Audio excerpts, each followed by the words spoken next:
Well, I was playing left field the first game, and the first batter, I don't know how the pitcher, who it was, he got hurt. Hey, Moyne, you want to pitch? I'll give it a try. Never got off of that mound. Like it was a gift that was meant to be. My name's Barraza, and I played ball since I was 13 years old. I really enjoyed it. I loved it. That was my first love in my life. I played for Malcolm Paving, a big outfit there in the valley. The other team I played for, Carroll Chevrolet in San Fernando. I used to get up in the mornings with my glove on when I was growing up. That was it. Uncle Pisky was my catcher. 24/7. Yeah. Yeah. Well, at that time when I was growing up, it was good because there was nothing like it is now. No violence, no gangs, stuff like that. It was, real quiet town. Van Nuys was Van Nuys, a lot of good people there. My dad taught us work was work. You had to, provide when you get older. And I've always liked it. I've always been a hard worker. The barrio was good. I'll always remember the barrio. Everybody knew everybody, used to help each other, and you had a name there in the barrio, Everybody knew you. Before we were all born at home. I was born in a hospital. And I was born close to Hollywood. And I tell us, well, I was born to be a star. Everybody laughs because I thought I was born at home, at that time. My mom and dad, and they're good people. We always had food on the table, growing up. And my dad was he was a disciplinary man. My mom was a good lady, beautiful lady, my mom. We were 11 in the family. It's just me and my younger brother now left. And I still remember all of them. They're always in my heart. To be honest with you, like I said, I wanted to be a ball player. That was it. I had nothing else in my mind. I just wanted to be a professional ball player in life. Like I said, that was my love. I never went away. In Van Nuys High, it was no hardball. There was no hardball when I went in high school, which was bad. Maybe I could have done something, I would have turned over from softball to hardball. Who knows? But they didn't have no hardball then. But Drysdale, like in the outside leagues, that's where he used to play with it, That's where he learned how to play hardball. Not us. It was nothing but softball. That was the number one name, softball. I mean, they started, real young and playing little leagues, the pee-wee leagues and all that. There was nothing like that. And they have more to work with than when we grew up. There was nothing. It was just us. Now they have the equipment, they have the fields, you name it. And people that don't take advantage of it, it's too bad. They got everything working on their side. We didn't have nothing. It's just us. Just us, and that was it. You either do what you want to do. If you're good at it, go at it. But that's the way it stayed. I stayed right there because there was nothing else. From Van Nuys, the newspaper man, forgot his name. I forgot. He used to follow me. He's the one who named me Buzz Bum Barraza. I don't know, maybe because of the way the ball used to explode, I guess, Buzz Bum, Up to this day, I wish I could have made the majors because that was my dream. One thing I always remember too, I said if I ever become a major league player, I'll be buying me a Lincoln.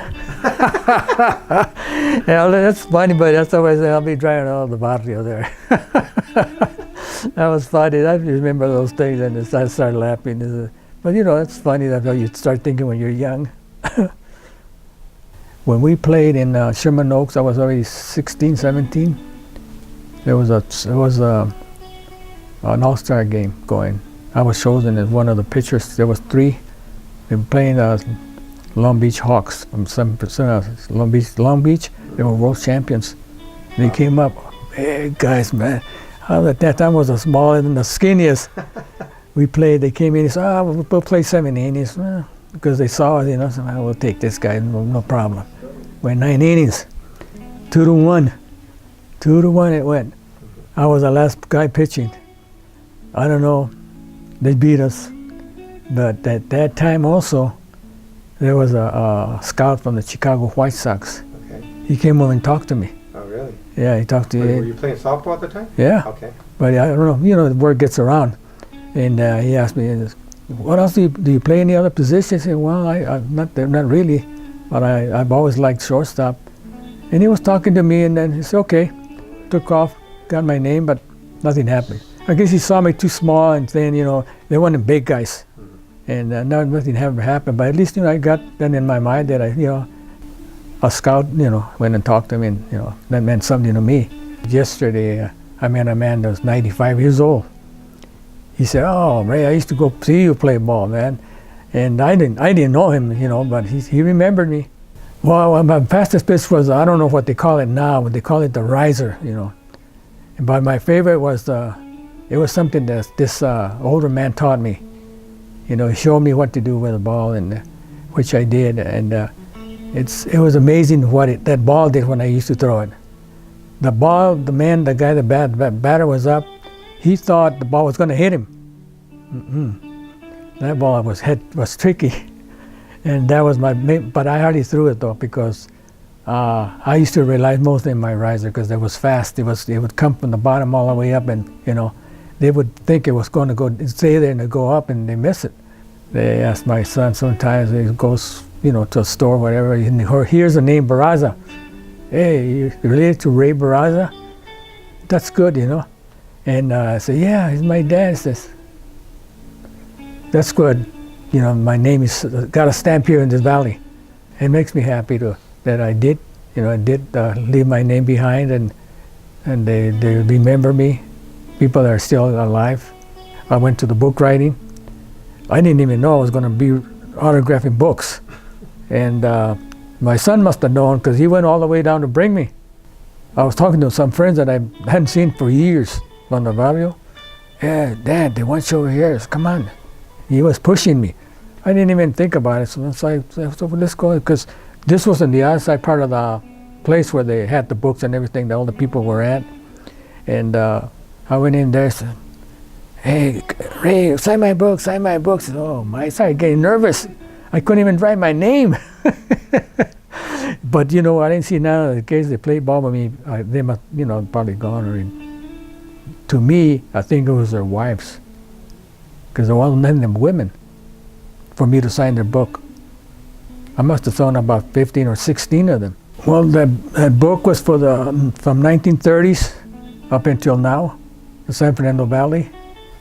There was a lot of ball players at that time. There were a lot of Mexican young men playing at that time that I can remember. But it was good, because they were all good ball players. But I don't know, at that time I think there was a little bit of discrimination. A lot of them didn't make it to the big leagues because of that. That's what's in the book. That's what they wrote, because they go to different towns and get their names and blah blah blah. But about playing ball, they say exactly what happened in their lives. Your dad and all my family, from my son and my brother John. I remember all of them, from the youngest to the oldest. And I love that when they hear me coming or something, oh, Uncle Mo's coming. It makes me feel good. Makes me feel good that they remember who I was or who I am. That's one of the things when I come up here and my mind starts working, that way. And I very seldom see them all, but when I do, even when I went to the book writing there, Lupe was there. He was way in the back. Oh, come on. Around it was Lupe. Yeah. My life was good. All the way up until today.